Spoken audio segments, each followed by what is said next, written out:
Welcome to Pixel Realms, the podcast where two geeks dive headfirst into the gaming multiverse. They're basically like Gandalf in a headset, minus the wisdom and magic. So, grab your snacks and level up your patience. Pixel Realms, where the pixels are real, but the knowledge, not so much. Welcome to Pixel Realms. This is a show that is all about, well, gaming. This is episode 1, From Scary Pixels to Hollywood Misses. Games, movies, and a decade of change. In this week's rant, why Hollywood can't seem to make a good game adaptation, from Uncharted's endless delays to Resident Evil's relentless sequels, plus get hot takes on how indie games are outshining the big studios. I am Joe. And I am Mark. And we'll be covering video games.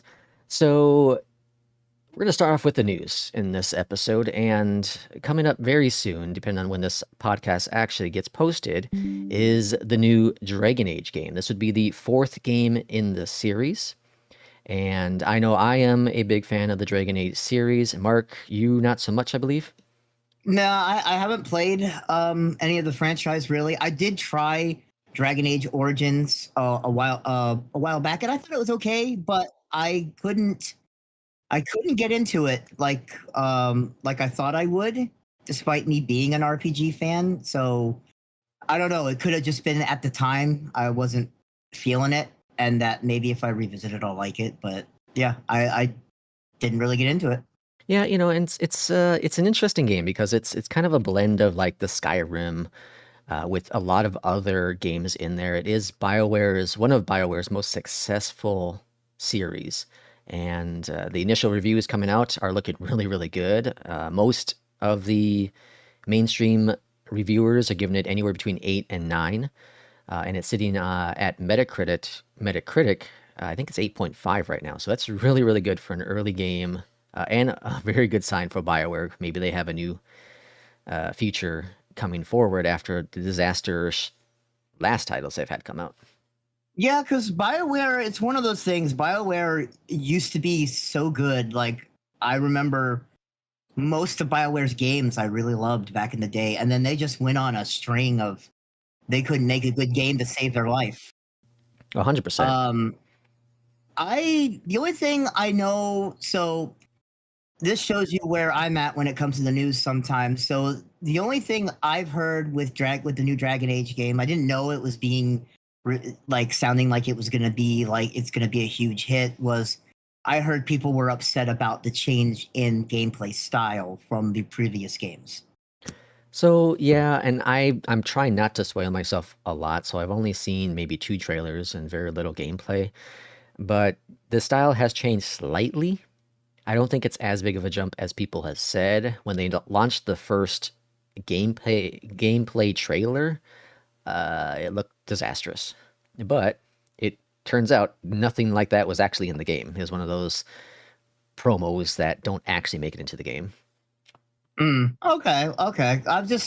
I heard, I was watching oddly enough, a podcast where they were talking about the game coming out and how that if a lot of people felt like if it had stuck to the old gameplay style, that it could have probably competed with Baldur's Gate 3 in the level of I don't know, success or just overall gameplay. And not that the game's going to be bad or anything like that. It's just that that's what some people were feeling, that if they would have stuck with that style, that it would have probably competed with Baldur's Gate 3 when it comes to the level of hype and love and support, etc. So, I mean, we'll see. BioWare needs a win after years and years of losses. So, even if I don't play it, I hope it does well, because I really would like to see BioWare get a win.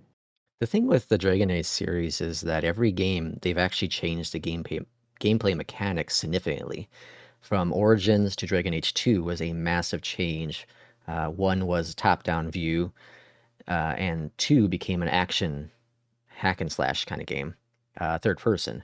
And then 3 followed the steps of 2, but made it more into typical RPG elements.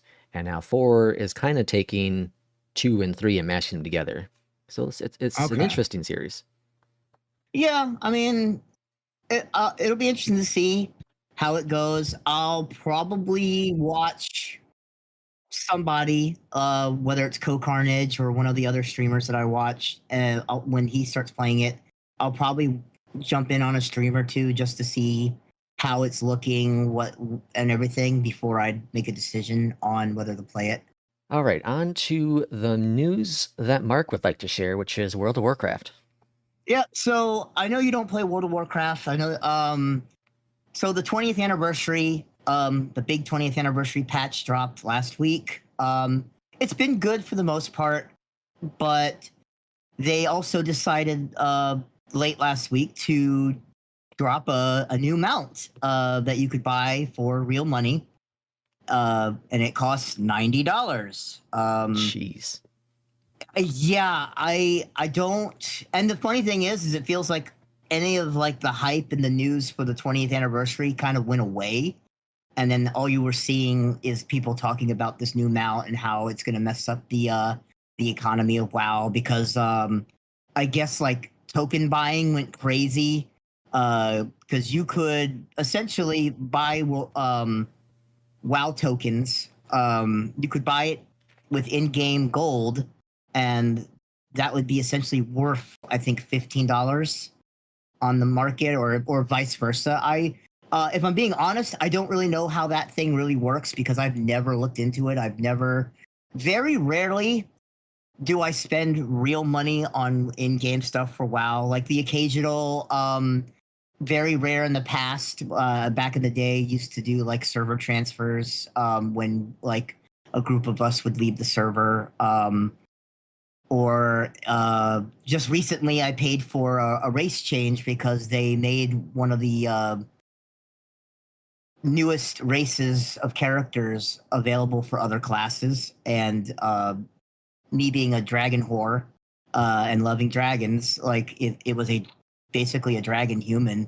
I was like, yeah, I gotta have that. Thank you. Yeah. But it was on sale. It's still, I think the prices are ridiculous, but it kind of makes me wonder how places like, not even just Blizzard, just companies in general, how do they determine the price points on things? So like, for example, the mount that you paid $90 for, basically it comes with a mailbox. I think there's a vendor because most of the time you get on those kind of mounts to be able to like sell and repair. And then it has an auction house, which is none of the other mounts can do.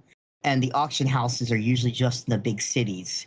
So maybe that's the big deal. But they have on the cash shop now where you could pay $20 for a mount that has a vendor and a transmog thing. And transmogging is basically where you turn your armor into another piece of armor, where it's like, I don't like the look of this armor. This armor has my stats that I need, but I think it looks like shit.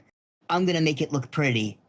And that's essentially what transmogging is. So, and that only costs $20 compared to this mount that costs 90. So where do they determine like what comes, what price is what? Like, That's you interesting don't to play, think. yeah, like you don't play MMOs, right? So I can't. So the best thing I can say is I know you're huge into flight sim. What if, I don't know, what if flight sim said, hey, guys, pay us, I don't know, 20, 30, $50 for this exclusive super rare plane that you can fly as? Like, is that something that you would be interested in? Like, how do people determine Well, prices? so within like the flight sim community, it's actually changed quite a bit. With the release of Microsoft Flight Sim 2020, the prices of DLCs or add-ons, stuff like that, has actually decreased significantly from its competitor, which is X-Plane. And I don't know if that's because just more users are using Flight Sim, so they can drop the cost down, or if it's a lot more entry people that aren't going to spend $80 or $100 on planes. Now there are still a few planes that do come out that are high priced. but those are typically for the high end gamers. So I don't know. It's interesting because like World of Warcraft is huge. WoW is huge, and they have plenty Mm-hmm. of user base. And So it's a game that you pay $15 a month to yeah, be able to continuously play it. So you pay for the uh subscription, you pay for the new expansion. It's just kind of crazy because like I said, $90 is more than what you paid for the base copy of the expansion. The expansion was $49.99, or you could have paid $69.99 for their quote unquote heroic version, and I think there was an ultimate edition that was $89.99. So it was the same price as their biggest bundle for the new expansion that came with, I think it came with a mount, a pet, a month of game time, a free level up to the previous max level. You got all of that for $90 compared to paying $90 for a mount just to have an auction house. Maybe it's greedy, and man. It's greed. it is because like okay, so it's a brontosaurus mount, which is cool, I guess. And I know that I think there was only one other brontosaurus mount in the game. I don't even know if it's in the game anymore, as in acquirable. I know it used to cost like something like 3 million gold, which is absurd. I'm what you would call a casual. So the brontosaurus mount was like 3 million gold. As a casual player, that I log in once a day, maybe twice a day, play for an hour or two here or there. I'm sitting at like around 100k gold. Okay. Maybe because I don't farm gold, but the 100k gold is a lot to me, so I can't imagine farming 3 million gold and then dropping it all on just a mount. So Yeah.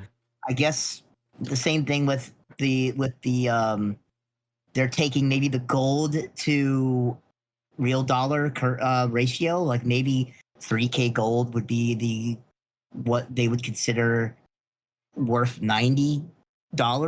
I don't know. It's weird. I don't understand where they decide like a $20 mount has, to me, just as good of as perks.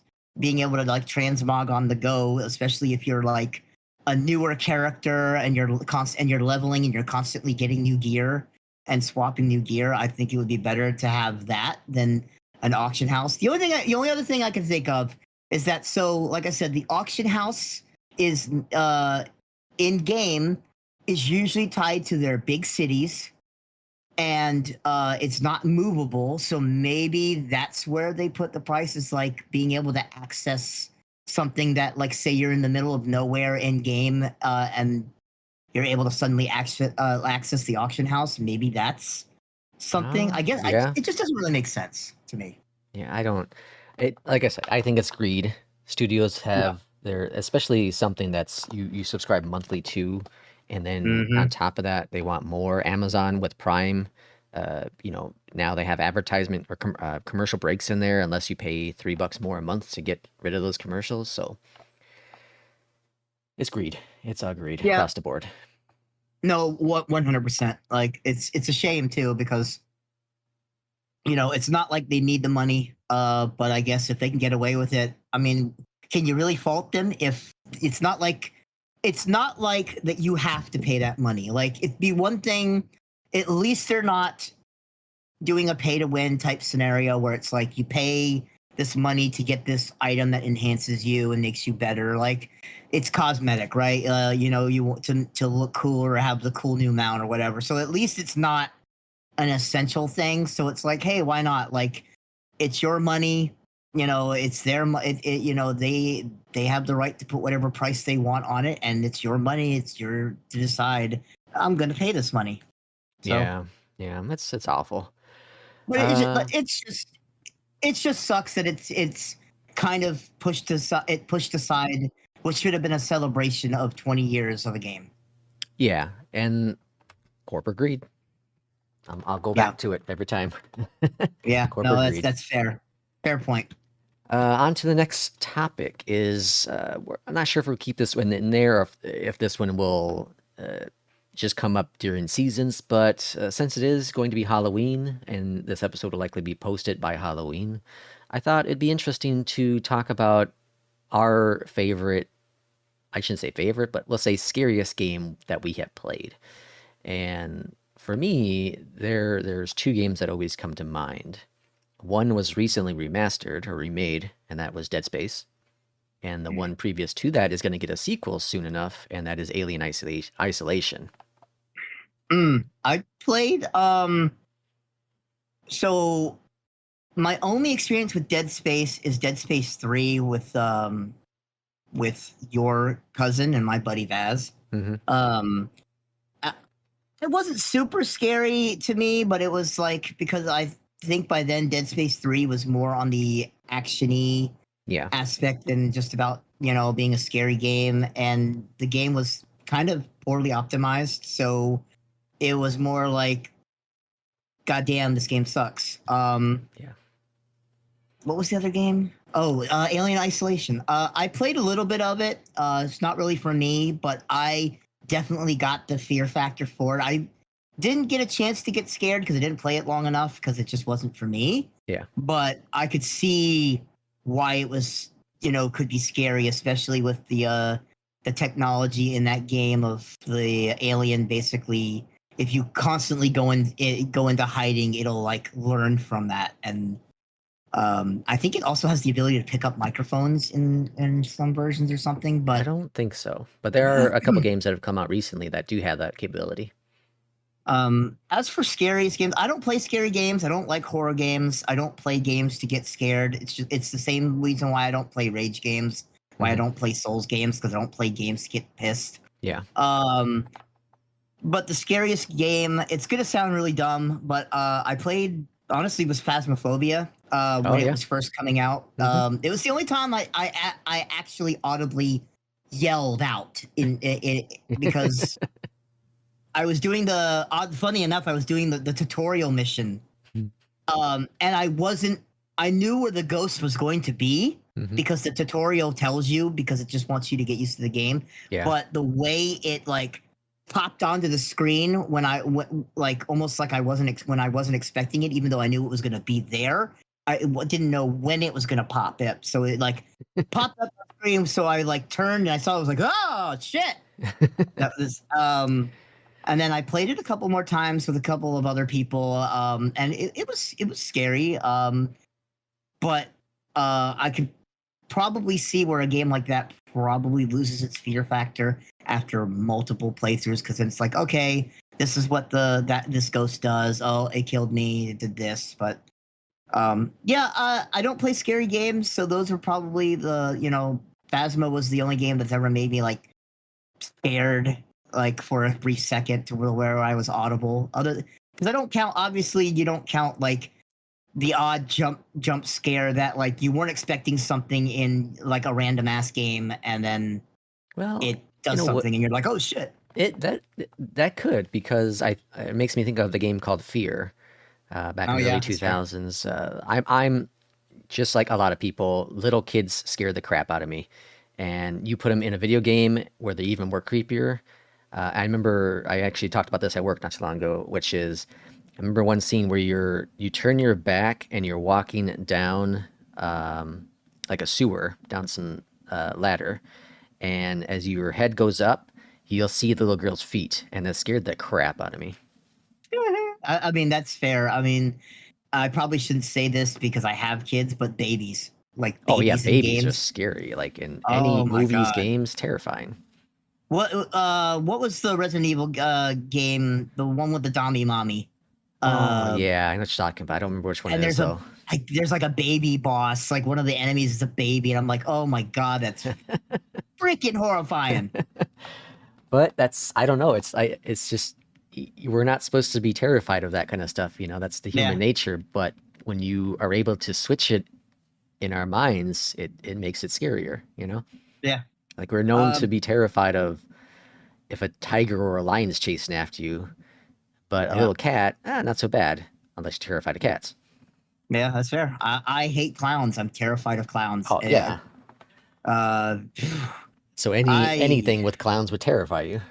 Yeah, honestly, like I would get more scared at seeing like a clown at a circus than going to like a Halloween themed scary event. I remember one of the only times I went to Halloween Horror Nights here in Florida.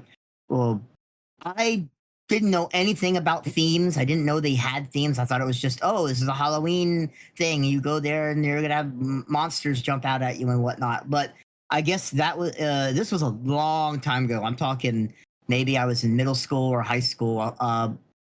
No, it was high school. They did a clown theme.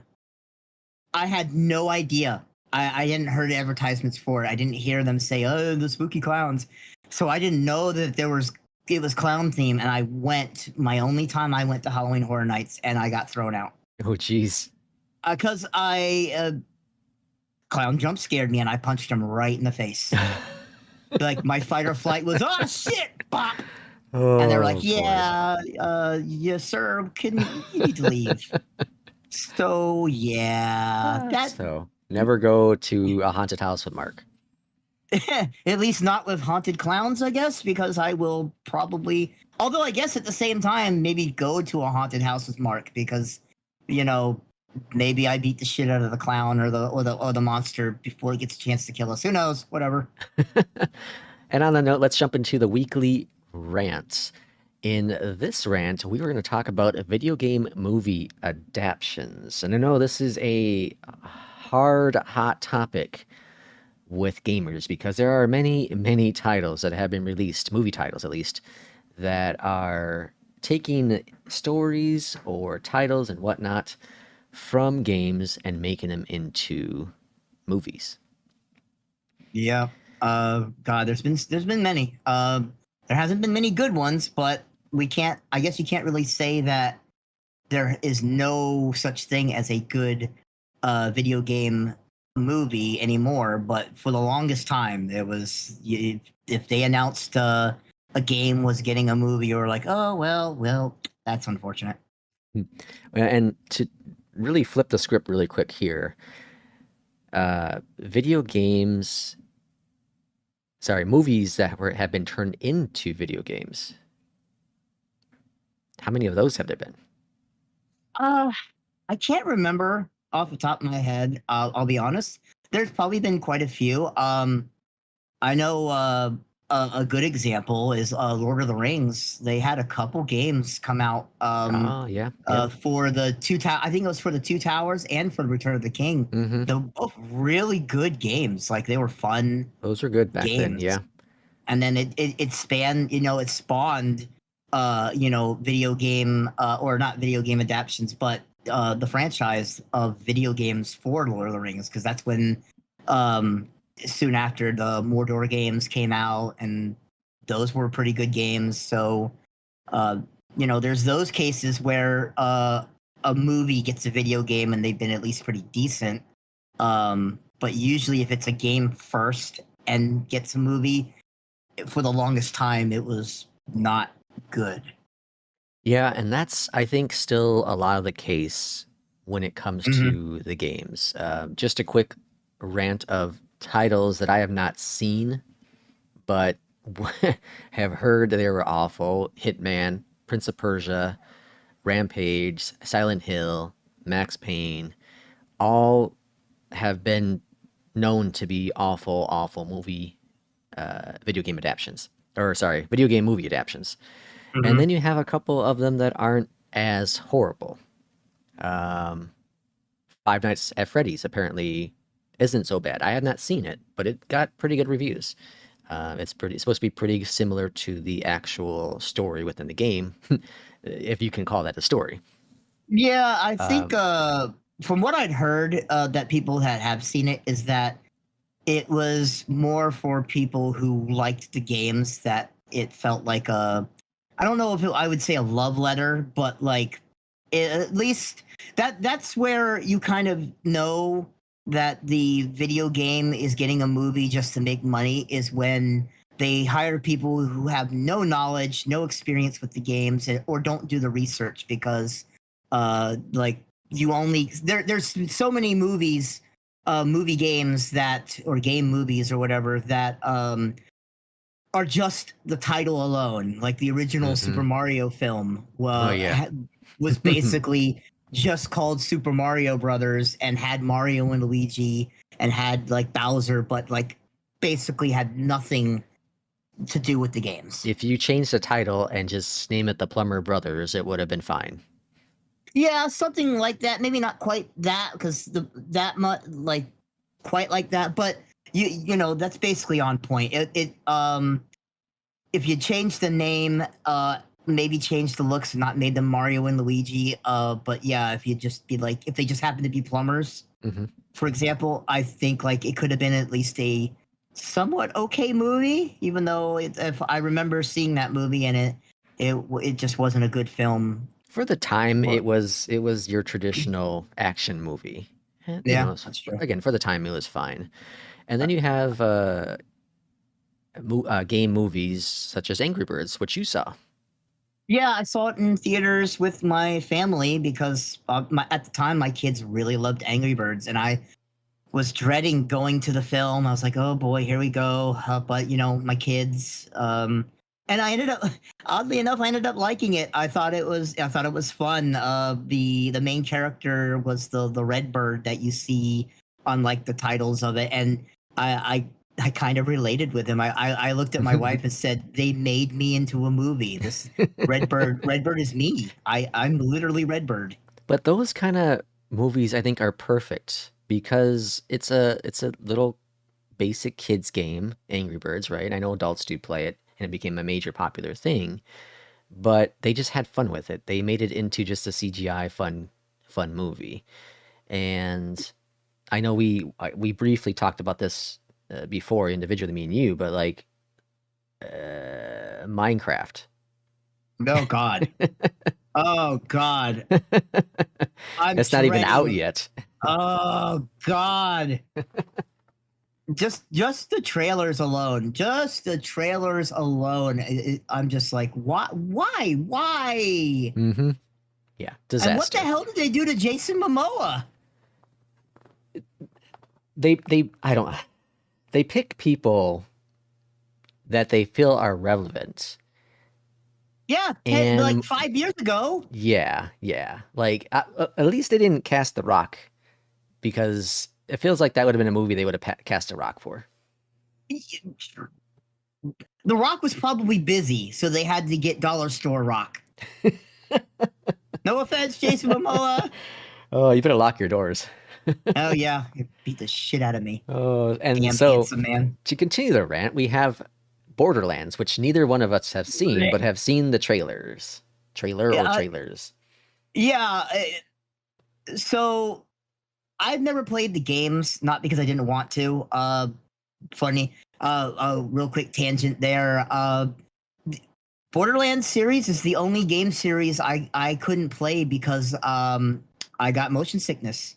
Really? I don't get motion sickness in games, but for some reason the something with like movement on screen with the cell shaded animation really messed me up. And I was hoping it was just going to be that way with part one.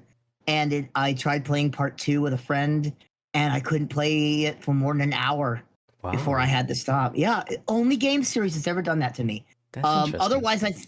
Otherwise, I think I would have really liked the games. But yeah, the trailer looked awful. The cast was not great. I think Kevin Hart is a funny man. I do not think he is a good actor and should not be a lead role for anything. He could be a good sidekick character. Yeah. Jamie Lee Curtis is in it, and she's a fantastic actress. Oh, But amazing. Yeah. yeah, I don't know what they were thinking. Yes, I do. They wanted money. Yeah. But yeah, it looked bad.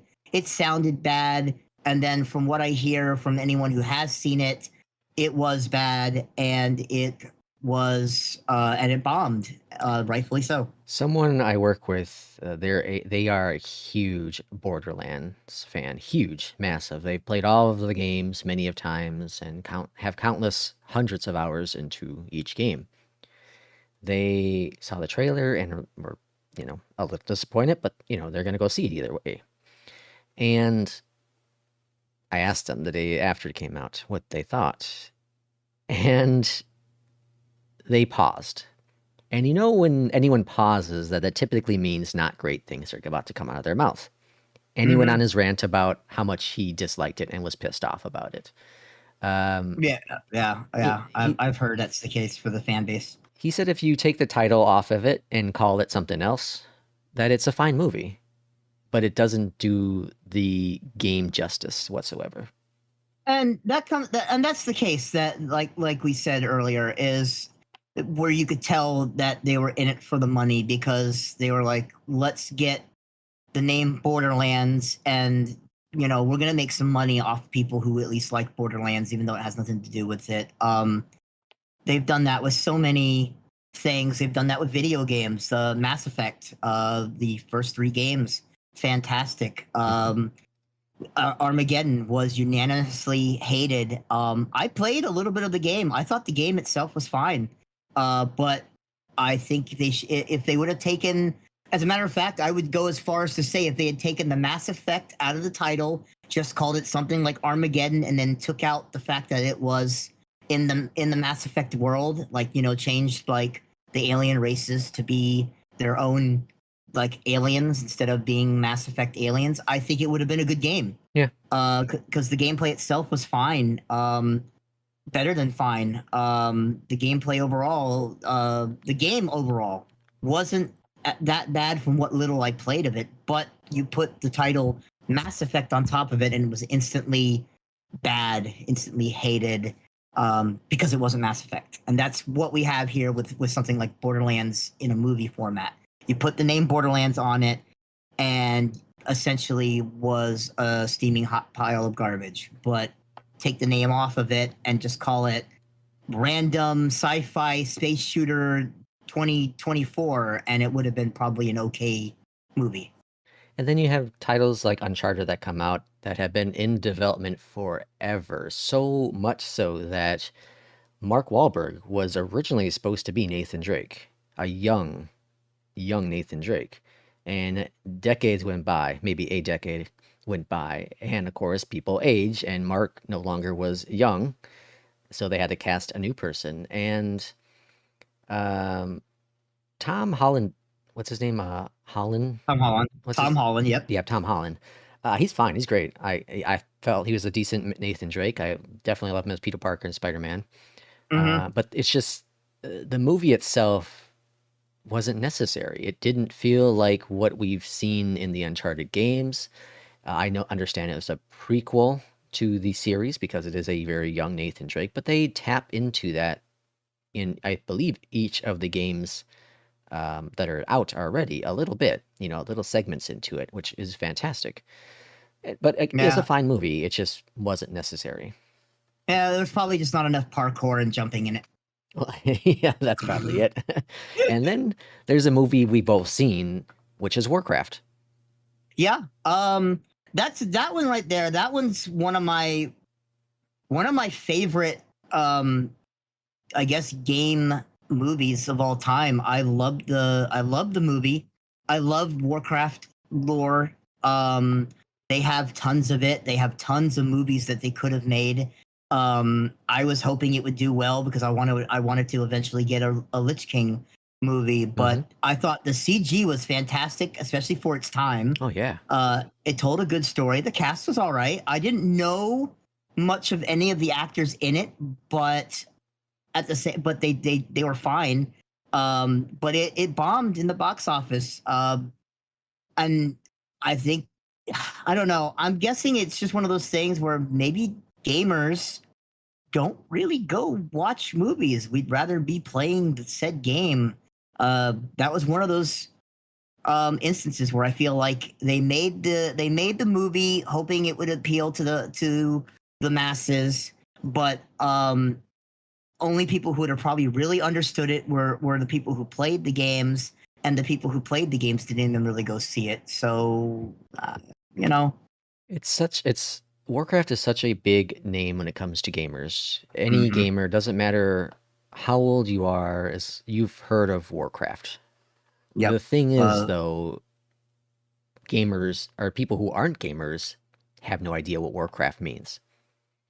Yeah, So when you but see that, even go ahead. even so though, I just feel like with a name like Warcraft, I felt like it should have still been okay. Like even if you didn't know what anything about the Warcraft games or World of Warcraft, when you have a title like Warcraft, it's such a almost like a generic name that I felt like it shouldn't have had an effect. But I'm guessing it did. But yeah, I don't know. It's a shame because it was a really good movie that I would have liked to have seen continue and get, a couple more films because there was so much they could have done. Um, and they chose to go from the beginning, which wasn't, a bad choice, but I don't know. I really don't know. And then we have Gran Turismo, which you have not seen, if I'm correct. Race car, get movie, beep, beep. The thing that's interesting about Gran Turismo is it's based on a real life event that happened, which was Sony and the Gran Turismo team. They went out and actually found gamers, real, serious, hardcore e-racer kind of people that were really good at the game and brought them into the real world and to see if they could actually drive a real car, a racing car. And so it's all based on real events that actually happen, which is really cool. And if Yeah, you take the title Gran Turismo off there and just throw some other racing hot action title, I think it would have done even better than what it did at the box office. It didn't do terrible, but to the standards of how much money they put into it, not so good. I think what it boils down to is that you called it Gran Turismo. It's based off of a beloved franchise. The fact that they went with being it based off of a real story is the good part, but at the same time, it was so. And this is just from the trailers because I didn't see the movie. It was so dramatized, if that's the word. It just looks so dramatic in trailers. Yeah. Like that it kind of made it look kind of campy where it's like I feel like they could have done a really good docu-series over a Yeah. movie and the It could have been a great docu-series. like, Yes, 4 or 6 part series. Yeah, absolutely. I think so. I think I for one they wouldn't have to cut time to make it fit into a nice neat bow of of an actiony film and yeah that's I think really what hurt it as well is that just from the trailers, I remember sitting in the theaters because I saw the trailers for the first time in theater, and I remember seeing the trailers going, "This is so dramatic," and it's called Gran Turismo, which is really kind of I'm assuming a storyless racing game where you're just because anybody that I know who played Gran Turismo was always excited for the new Gran Turismo because the graphics would always be updated. The cars are really amazing looking. And then obviously you're racing. So to turn it into like a dramatic, kind of action film was just, not for most people. Certainly not for me. Yeah. And then we have Tomb Raider, and I'm not going to even talk about I'm not talking about the original Tomb Raider movie with Angelina Jolie. We're talking about the rebooted Tomb Raider. Now, I don't remember. Did you see that one, Mark? I didn't even know it got a rebooted movie. I only remember the two Angelina Jolie films. So yeah. So I know there's a new Netflix series that I need to watch, but I there didn't know is it got a animated series, yes. Now I didn't know. the rebooted movie had a great cast, a great story, but it bombed at the box office. And I think it's one of those movies where, again, I don't think people know what Tomb Raider means. Yeah. When you look at the trailer, you think Indiana Jones with the lady. Which is kind of what it was Yeah. originally. And the games are fine. The games are great. The rebooted game was fantastic. I loved it. I played the first one like 3 or 4 times and the second one a couple times as well. I played But both. I played the first 2 of the 3 rebooted games, and I liked both of them. I never got to the third one. Not because I didn't want to play it. I just never got to it, and I guess by then I was kind of like that genre of actiony style game. I was kind of getting worn out because there's uh, that kind of game is so like all over the place in the gaming world. That kind of action based uh, game with like climbing mechanics and fancy gadgets that to make your life easier, and then you're shooting like waves of enemies with conveniently placed cover. So we brought it up earlier, and I don't want to dive too deep into it because I feel this could be an episode eventually in the future. But movies that were turned into games. Indiana Jones is coming up soon. Oh yeah. And Eh. Harrison Ford is not going to do the voice, but they found someone that sounds similar to him. And I think Steven Spielberg is helping produce it or part of it as well. So it might have potential. And I think it's first person, which will be very interesting because we look at Tomb Raider, we look at Uncharted, games that are very similar within this area, and they are third person. Mm-hmm. So yeah, you know, I don't know. I think it looks kind of meh at best. I don't think Indiana Jones is as beloved as people think. relevant today's society? No.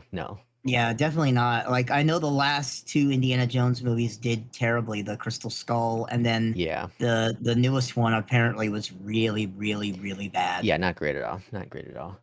I think it's Bethesda, right? Who's doing this one?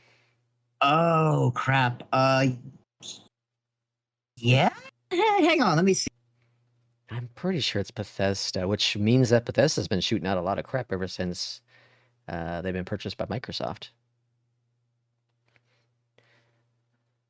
So while he's searching that up, we have Assassin's Creed next on the list, and I believe Mark didn't see this one, but Assassin's Creed had a good, interesting cast. The story was okay, but it didn't feel like Assassin's Creed. It's one of those movies I feel doesn't need to exist because the games are so good.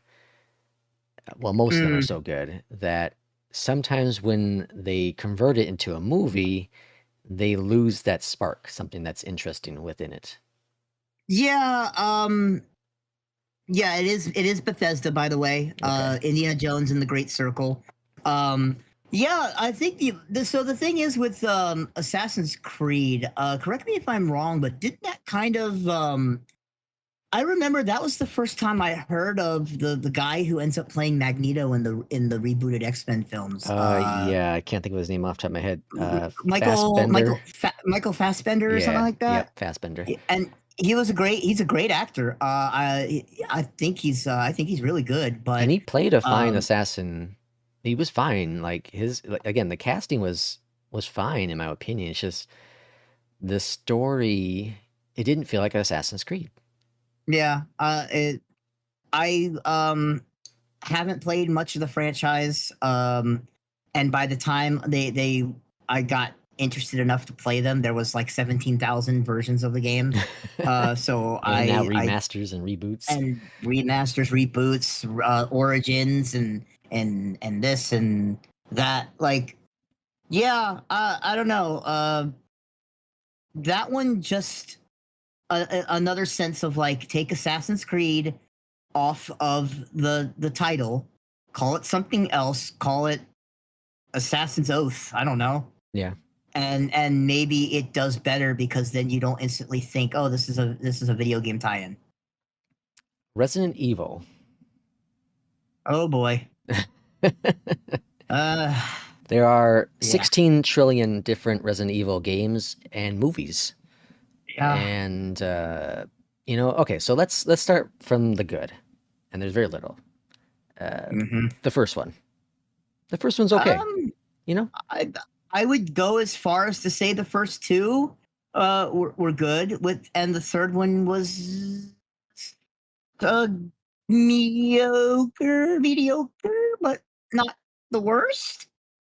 It progressively got worse. Yeah, I liked the first one the best. Obviously, I thought the second one was okay.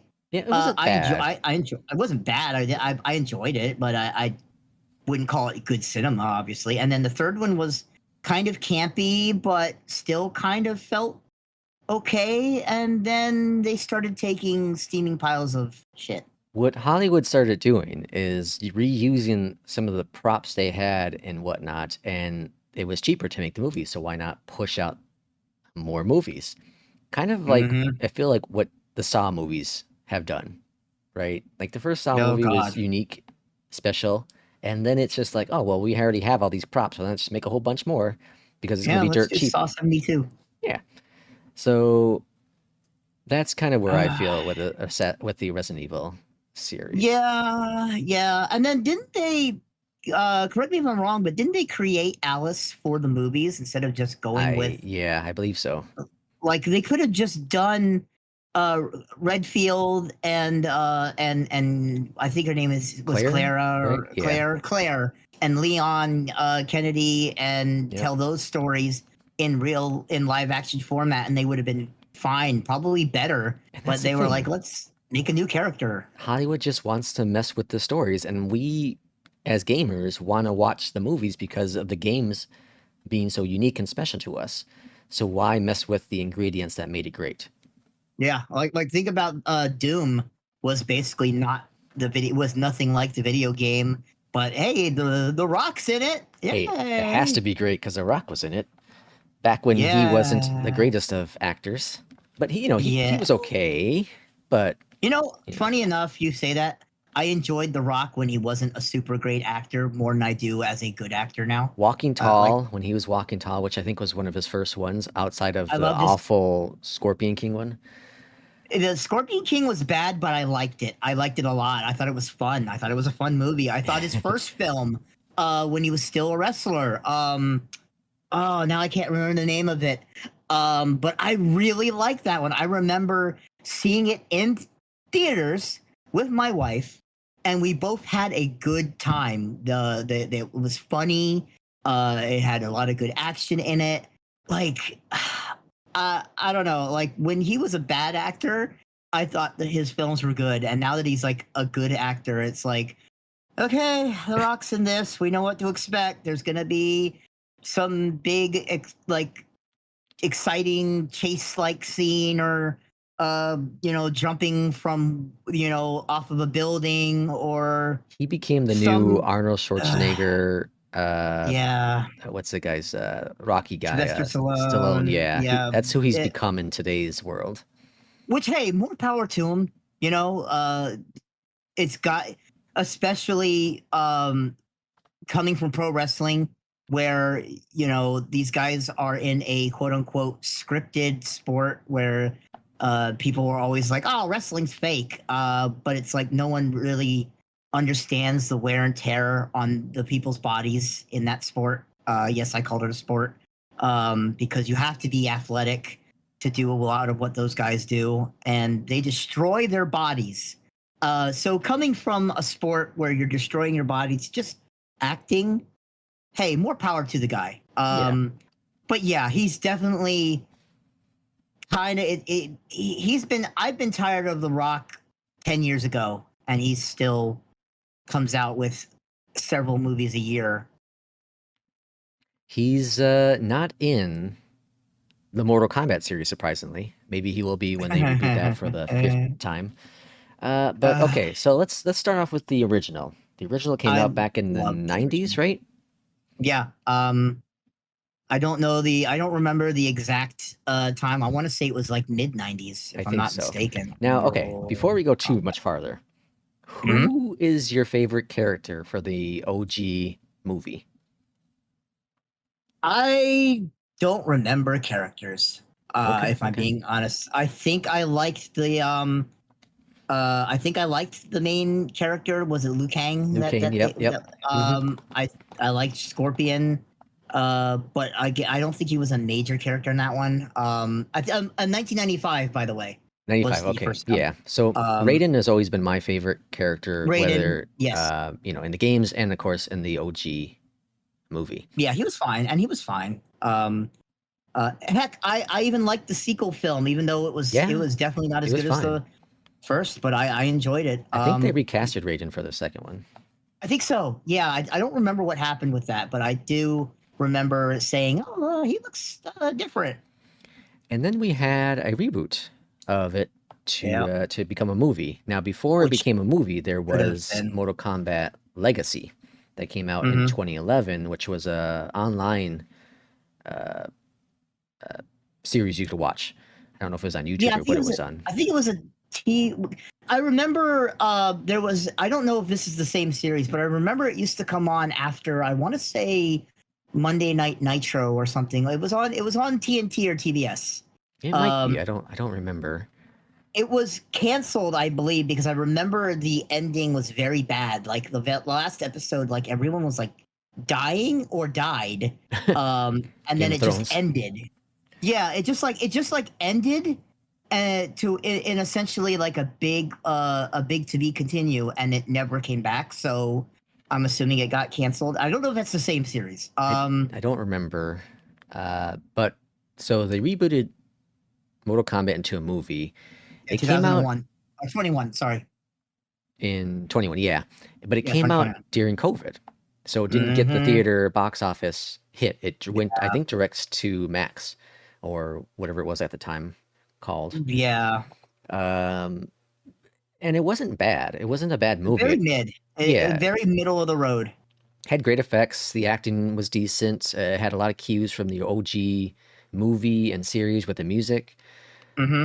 But I feel that if it came out in theaters, it might have done better, and we might have seen a sequel. Yeah, most likely. I mean, anything that came out in the COVID era was definitely you almost can't count them. Like you Hmm. almost need to like not count them as existing in the sense of like, you know, as in like was it a good or bad film, this or that, because like no one saw anything in the COVID era. Like, Yeah. it was a very different time, and there was a lot of things have changed since COVID because of COVID. With the original movie, it's funny. It's I think one of I can only think of two, um, I guess theme songs that have come from like a franchise that like are kind of beloved to this day, Mortal and Kombat. Mortal Kombat and Ghostbusters are like. Yeah. Can you think of any other songs from a franchise that is like revered and played to this day, that other than Ghostbusters and That's a Mortal Kombat? that's an episode I think we need to Um, look into. Jot I that can't down even think of because one. I can't think of one. I legitimately, I was trying to think of one the other day as I was driving home from taking my son to work, and I was like, I remember obviously Mortal Kombat's theme song, and I know the Ghostbusters song. I can't remember anything else yeah, I ever can coming from it. yeah, that's valid. Very valid. And now we have our final video game adaptation into a movie, and that is a Super Mario Brothers. We touched on this a little bit in the beginning with the OG. Yeah, and this is a complete CGI film. It's not. It's you can't really call it a reboot, because I don't count the first film as being a true Mario movie. Even if it was supposed to be based on the Mario games, this was Mario. This was a Mario movie, and it's funny. It really is funny because I remember thinking when the movie was coming out, and before I had seen the film, and they really weren't putting out trailers for it, I was like, "Oh my god, Chris Pratt is playing Mario. This is going to Yeah, be awful." yeah. Um, and lo and behold, the movie comes out, and I watch it, and I'm like, and it's there are definitely times where you heard Chris Pratt as Mario, but a lot of the times I forgot that Chris Pratt was playing Mario. Um, and Jack Black. I mean, who can Koopa, yeah. forget about Koopa, man. That whole cast was great. I think oddly enough, my least favorite character was Peach, Princess Peach, and I didn't think she was bad by any chance. And I didn't mind the changes to her character because in the That was a Mario big games thing, yeah. she's, yeah, you're used to, Damsel in distress. the damsel in distress, so I didn't mind the change in her to not be damsel in distress. I think the only reason why it bothered me at all is that by that time I was starting to get tired of the whole I'm a strong, independent woman who doesn't need no man. Like, I definitely think women deserve their spot in the spotlight and having starring roles and having action films and all this, but it's like, do it where it makes sense. Have a movie starring a female, and it be about the female, and etc. Something like Mario, I really didn't feel like it was necessary, but it wasn't unwelcome either. We So touched on it before. That's why change the story. yeah, well, games, movies have been doing that, changing the story of the origin. Why? There's no need for it. Yeah, I mean, don't fix what isn't broke. That's the old saying, right? Like, Yeah. If it ain't broken, don't fix it. If you're making a movie about the Mario Brother games, don't fuck with it. Like, I don't. I mean, I guess messing with it is okay if it makes it a good film. In that sense, there are other things that I could use an example. That I don't want to get too deep into, obviously, because it's not the title. But a quick example is Amazon Prime is airing a series called The Legend of Vox Machina. It's based on the tabletop role-playing game Dungeons & Dragons by the company Critical Role, which is Matthew Mercer and a bunch of voice actors essentially doing a tabletop game, playing as their characters, and it got beloved and popular, and they turned it into an animated series. And the show currently is adapting their first campaign.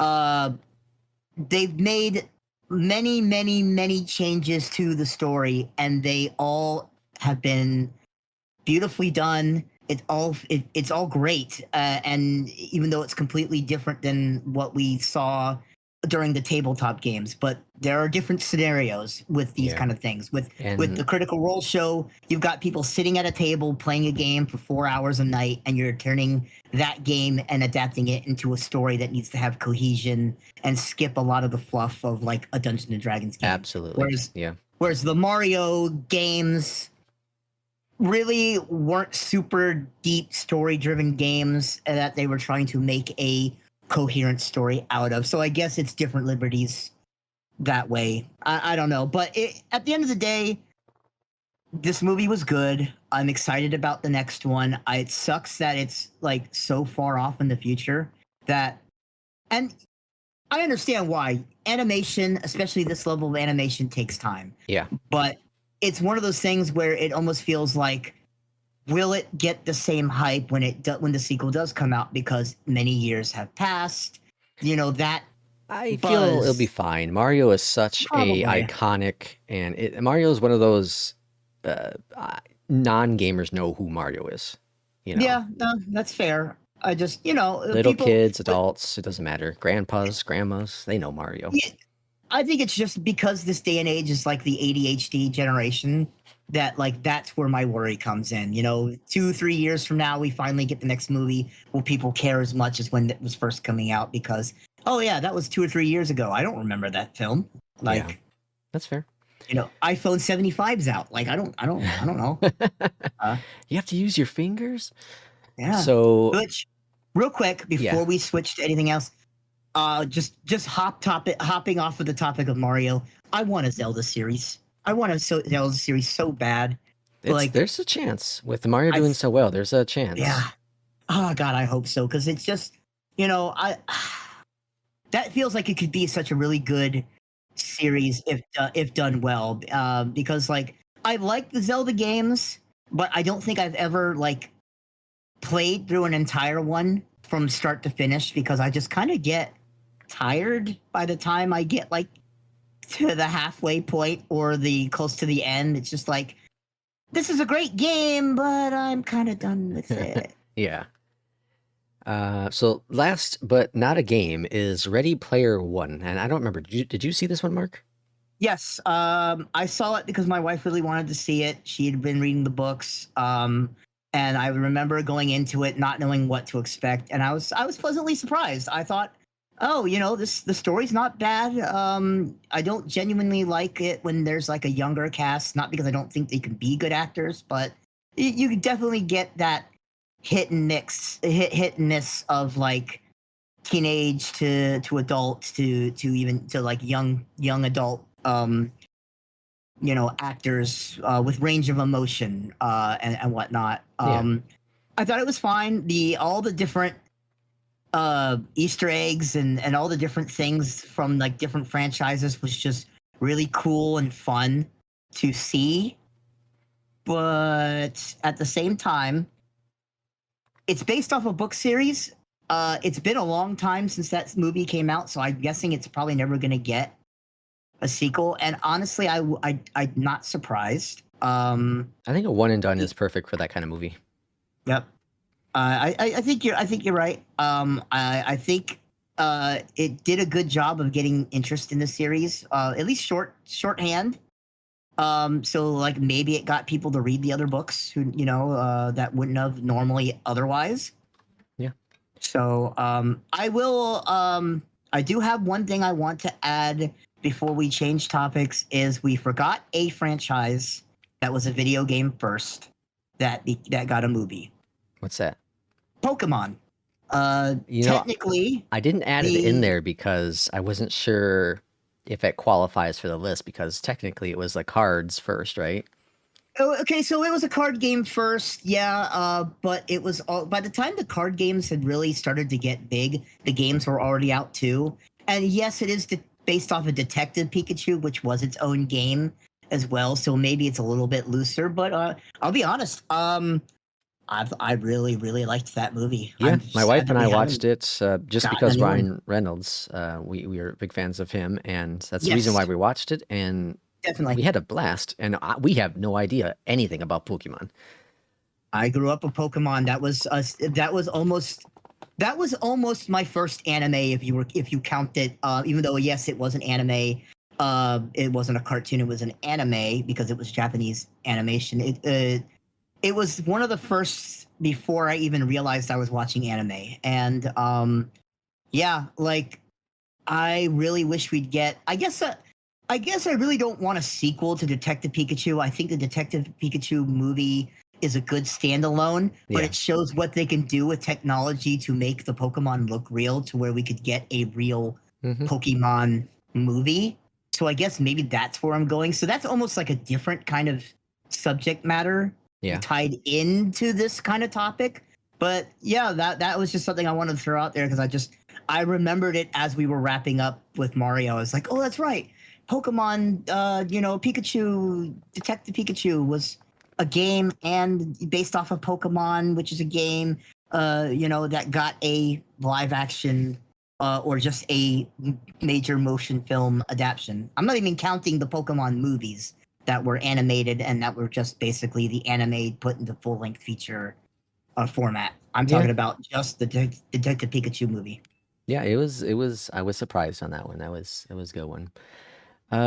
So on to our fandom favorites. In this area, we're gonna go over a game that I don't know, inspired or something, just a game that we remember from our years within the Yeah. gaming world. And I'll be honest, growing up, we didn't have a lot of money, and so I Hmm. really didn't have access to anything other than what my cousin had, and I got jealous because of that. When I Hmm. would visit him every summer, I got to see some of the cool games, and Yep. that's what got me into games. So for me, it was Diablo. Mm. Diablo, the first Diablo was the very first game that I was able to purchase. It was $10, got it at Walmart. I remember the cashier giving my mom a hard time because it said rated, what's the game rating, M or something, right? Was it rated M for mature? Um, I don't yeah, remember what the game rating was, but I know it was even back then it was a bloody game and that kind of stuff, but I don't know how mature it was. yeah. And but that was like my first very big, exciting game. And I will remember till the day I die, the day that I got the game and the hours I put into the first game. And to this day, I absolutely love the series, having a blast with 4 and the DLC. Hmm. So with me, my story's a little bit different. To not go too deep in because that could take hours. I grew up opposite of you. As much as I hate to admit it, I'm not proud of it. I was a spoiled brat when I was a kid. I was the baby. I was the baby of the family. I Yeah. was the last baby born to the family. I was the first child of my mom and dad together. You know, they had been married previously, had kids. I grew up and I had the NES and the Super and the SNES and the Sega Genesis. I didn't. I always got the newest game console, and I never really played them. I was more of a toy brat. I Mhm. played with my wrestling action figures or my Transformers or my Ninja Turtles. So like I didn't get into gaming until my teenage years, where your cousin Vaz, um, he I met him in high school. We were in the say a couple classes together, and then he kind of introduced me more into the gaming world. Where I remember going to his house and he showed me the Sega Dreamcast, and I really thought that was cool the way what they were doing with video games now and then at the time. And then he really got me into PC gaming as well. But and I'm a PC gamer now to this day. But um, with the Dreamcast, a lot of the games that he was showing me and that I really liked that he showed me were RPG related games. Grandia 2 being one of them. Skies of Arcadia. Um, Around that time, I think it was 1997, I believe was the year. It was I was still very young, but I had gotten a job that my dad had helped me get, and I remember one of the first things I paid for with my own money was a copy of Final Fantasy VII for the PlayStation 1, the original PlayStation 1. And I remember because I bought it at Kmart, and you know, Kmart's around, at least here where I am, don't really exist anymore. And I remember at the time, because it also Final Fantasy VII was out, and at the time I think it was the first Metal Gear game. And I remember going, oddly enough, to the gaming section, looking at the games, and I was like, okay, I'm gonna buy a game for my PlayStation. And I was looking at Metal Gear because I had heard people talking about it, and I saw Final Fantasy VII, and they were all the same price back then. Like I don't remember. I think the games were $30 or $40 by then. Mhm. Um, and I remember seeing Metal Gear in its standard case for the same price as this other game, Final Fantasy VII, that was in this thick case, and it showed that it had 3 discs in there. And I'll be honest, I bought the game at first purely because of that. Because I was thinking, I'm spending this money on a video game. Why not spend this money and get 3 games instead of 1? Yeah. Obviously, that's not quite what I got, but it was still 3. Essentially, it was worth 3 games monetarily. I remember that was the first like deep RPG that I got into, JRPG, and that's when I realized, I think back then is when I really started to realize that games could tell these amazing stories, these grandiose adventures, and have these amazing characters, even if they had block hands and square tits. That's a great You story. know, yeah. It's cool to see the difference and how we got into Yeah. this area in our lives with games. Yeah, and now gaming has pretty much consumed us. Yeah. I don't do anything but gaming. About I'd say when I have free time, that's what I'm usually doing is gaming.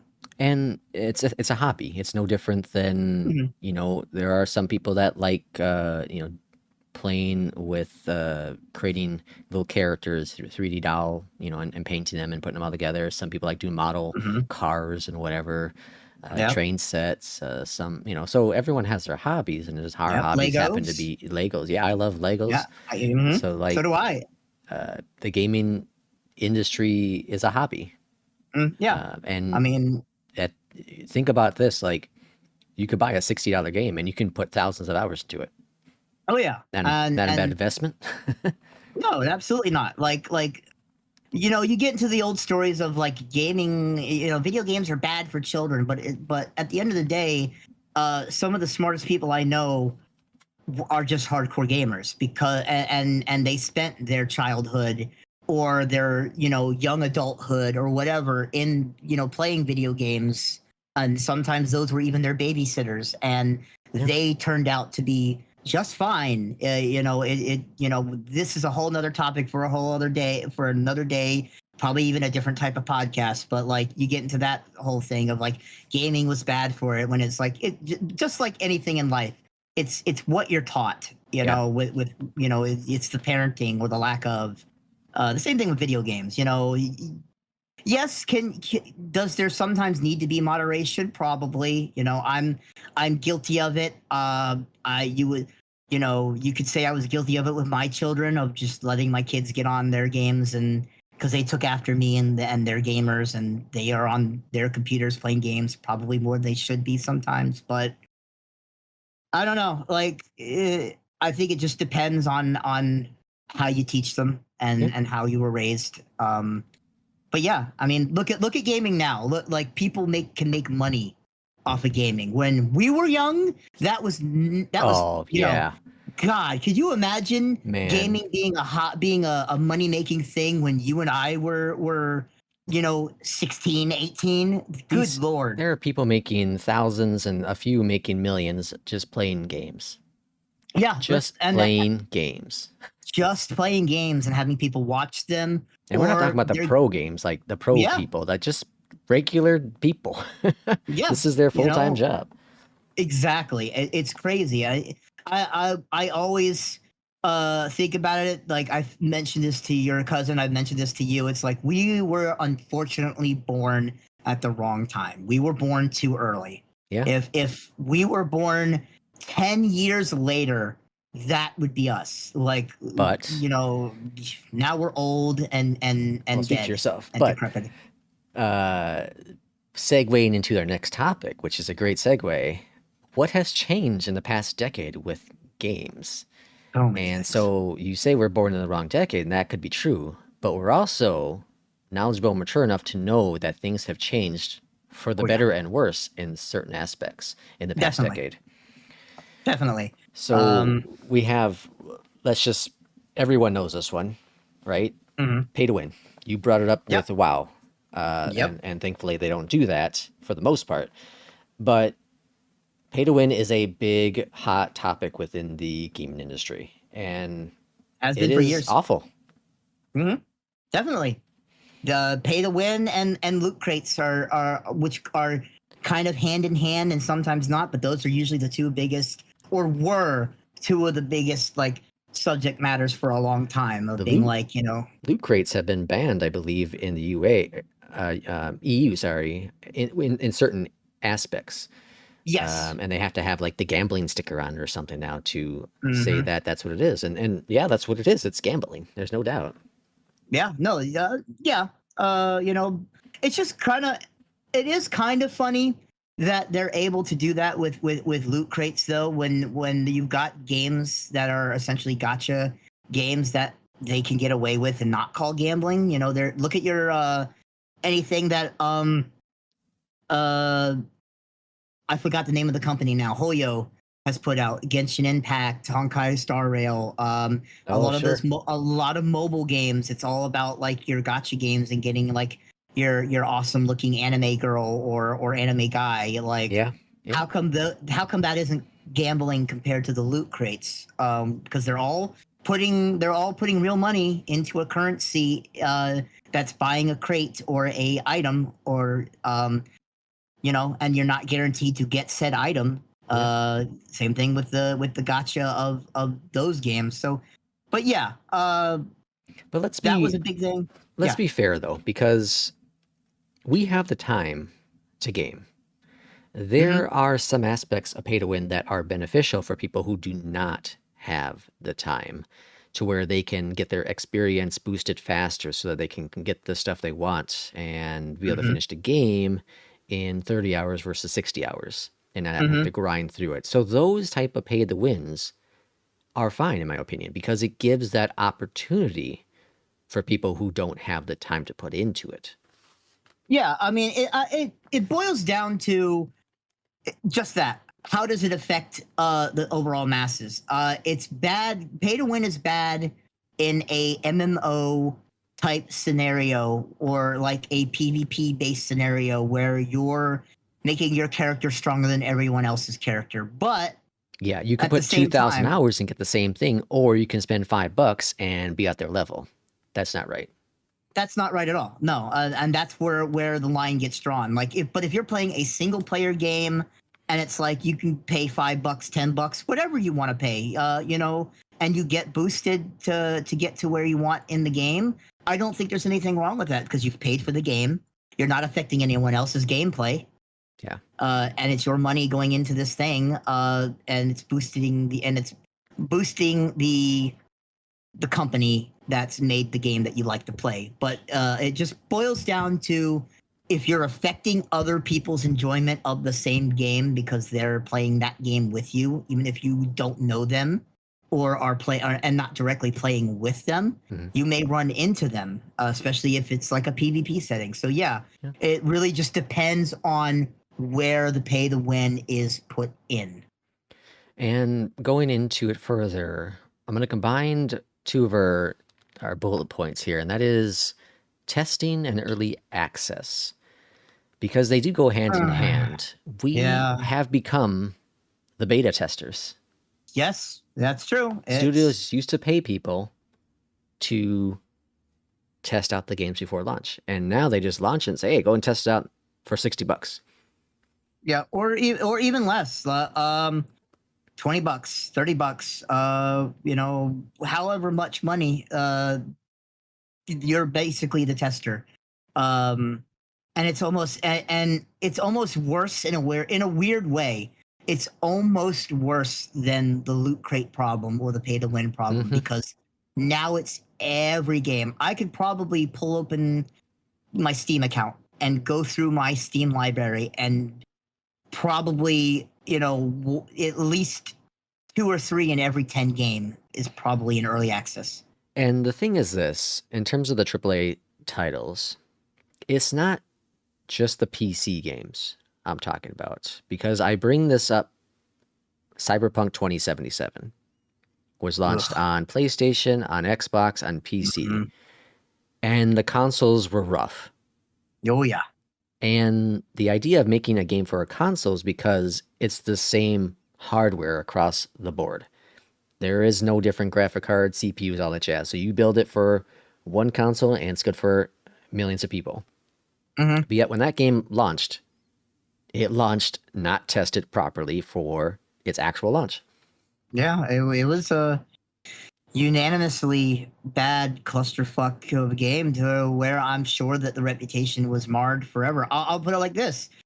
I know the game is good now. Everybody I've talked to who's played it since says it's good. Oh, I know that it's good. Fantastic. A lot of people say it's good. And then they came out with a DLC in like this year that is supposedly really good. Very good. I still can't make myself play the game because of the initial launch. Yeah. It's like I can't get that out of my head. Like the brainworms are there saying like, yeah, but they released it and it was a piece of shit game. So like I really wanted to play it then. And now there's so many other things on my docket that it's hard to have the time now to go back and play a game that came out flawed. And the thing about that is CD Projekt Red, prior to Cyberpunk, was still known as an indie studio. Witcher 3 was a major success for them, more so than they even thought it would become. And so many people bought it. So many people had a great time with it. And it brought in so much cash to allow them to do more within their studio. Yeah. And Witcher 3 is an amazing game. Yeah. I didn't even finish it, and I loved it. I'm not going to get into the story of why I didn't finish it. It came out at a bad time in my life. So I wasn't in the right headspace, but I remember playing it. I remember your cousin letting me have access to his account because at the time I couldn't afford to buy the game, and he knew how much I was really looking forward to it. And I played. I still sunk A good, I want to say 10 to 20 hours in it, and I never left the first act. Yeah. And I really loved it. And one of these days, when I do a full like series playthrough again, like I'm looking forward to the day that I sit down and really give it a go. Because what I did play of it was fantastic. The story that I was learning, story stuff that I did do was fantastic, and that was a game that I didn't finish and didn't play deep into, and I know how good it is. So yeah, to say Witcher 3 was a success is like saying, I don't know. I really don't. I actually don't even know what to compare it to off the top of my It head. it was so well done, It was really and good. it brought in, so much money to CG Project Red to make them no longer an indie studio because they were able to hire Hmm. so many more people, expand, whatnot. Yeah. And I think they overestimated their abilities. Yeah. I And mean, people thought that CD Projekt Red could do no wrong. Mhm.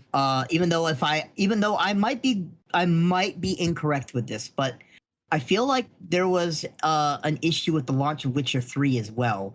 Wasn't huge like it it was was a with. buggy. It was a Skyrim Fallout kind of launch. Yeah, but like they fixed it quickly so that it didn't mar the overall launch, but it still did come out with a few Yeah, issues. yeah. And So I got into it like 2 months after release. I was a late bloomer with it, but once I got into it, I couldn't stop.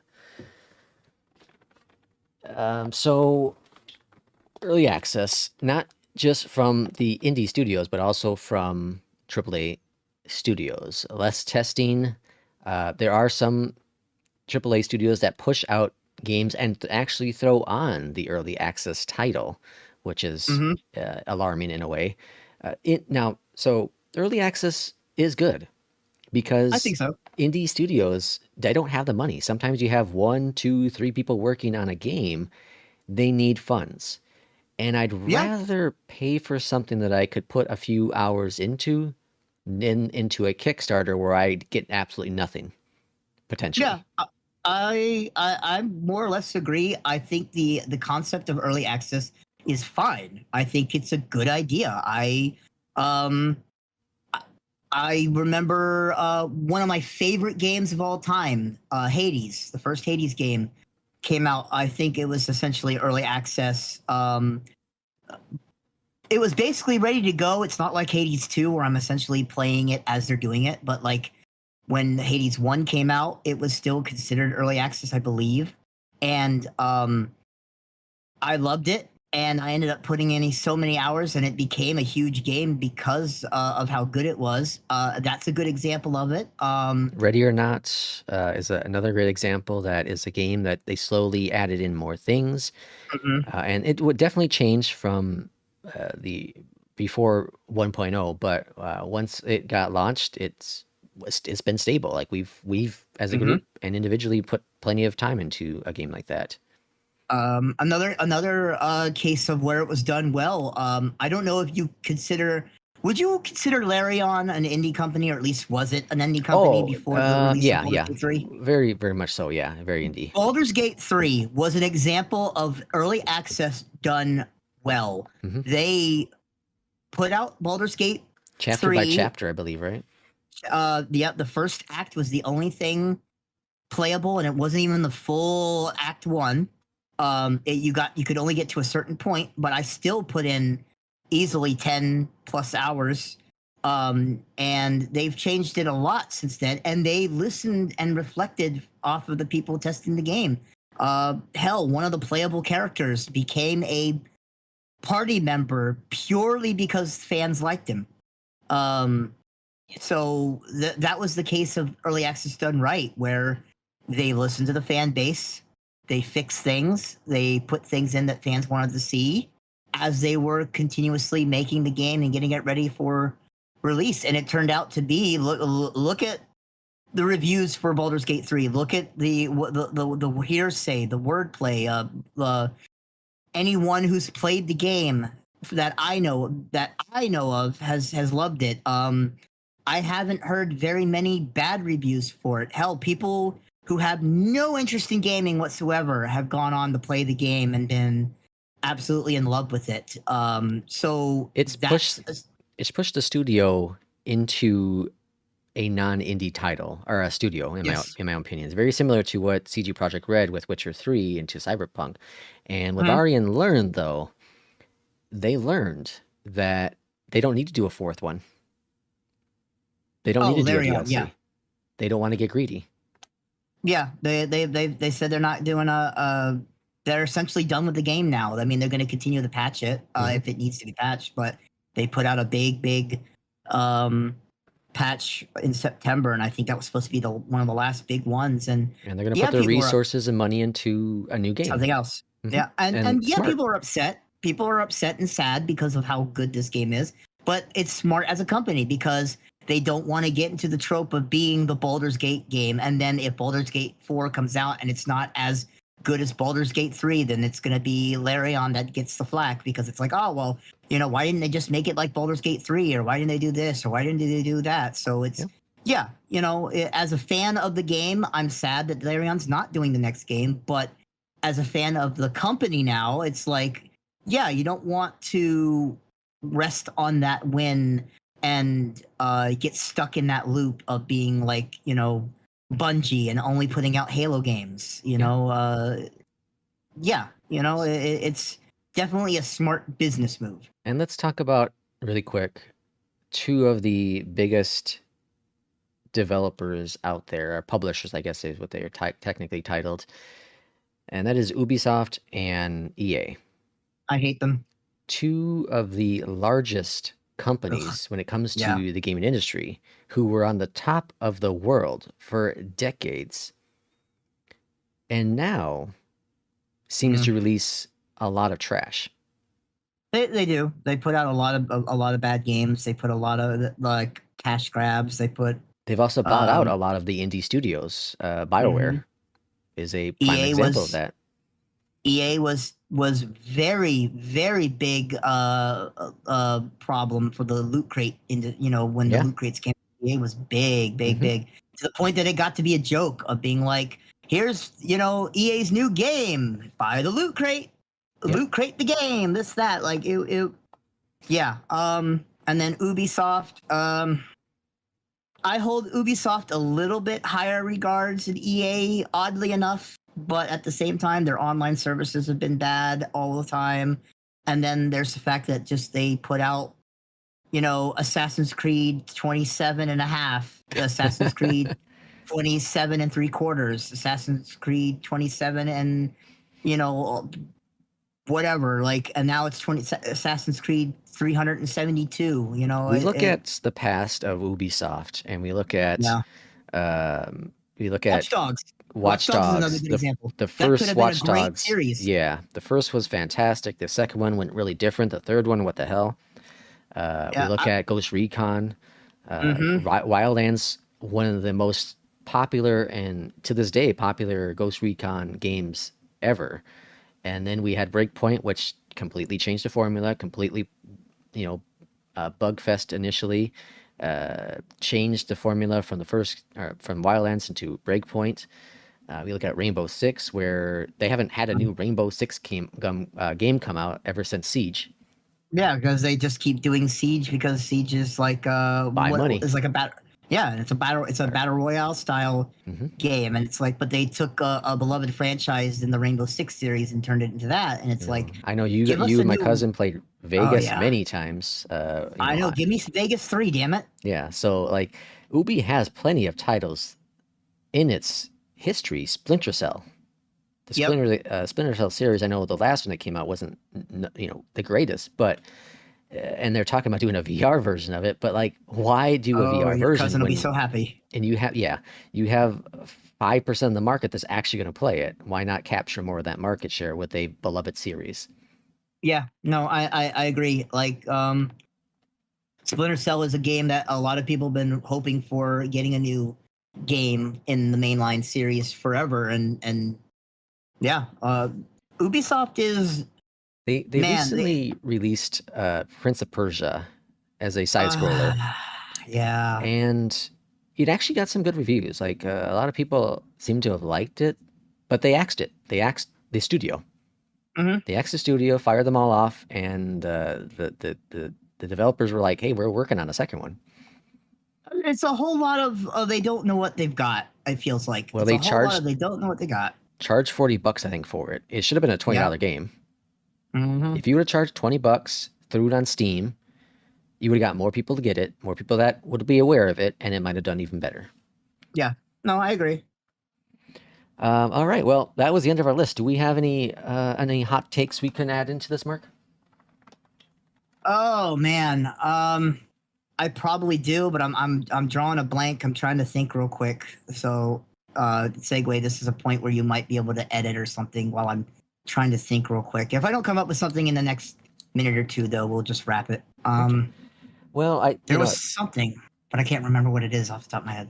Yeah, I think this has been a good first episode here. We covered a lot of things within the gaming industry. I do hope everyone enjoyed the episode. The plan of attack would be to continue with the main 3 topics with each episode. So our weekly rant, our fan favorites, and then our hot takes. And then we might throw in a little bit of news once in a while, depending on if there's anything beneficial. Yeah, if there's like a news story, or if there's something that we just have to touch on. And there's going to be different topics that may not be 100% gaming related, even though it kind of is in that sphere. But like, I for one am big on VTubers, and I would like to cover some of that. And I watch a lot of different media that Joe doesn't watch, so it's going to be fun to pick the brain of each other on media and topics that the other person maybe doesn't have a lot of experience on, or has a vastly different opinion on. Absolutely. Yeah. So, well, if you have nothing else, I guess we can wrap it up. I do appreciate everyone who listened and watched this episode. We are going to be expanding it onto as many different platforms as possible, so I'm not sure where you have listened to or watched it currently, but again, thanks for your support. And my name is Joe. I'd like to say goodbye. And I'm Mark. And I'm Mark. And thank you for joining us. And I hope you've enjoyed our bullshitting, and I hope you'll continue to follow us. Absolutely. And as I say on everything else that I do within on YouTube, I always end every episode with take care. So take care, everyone, and we'll see you next time. Bye-bye.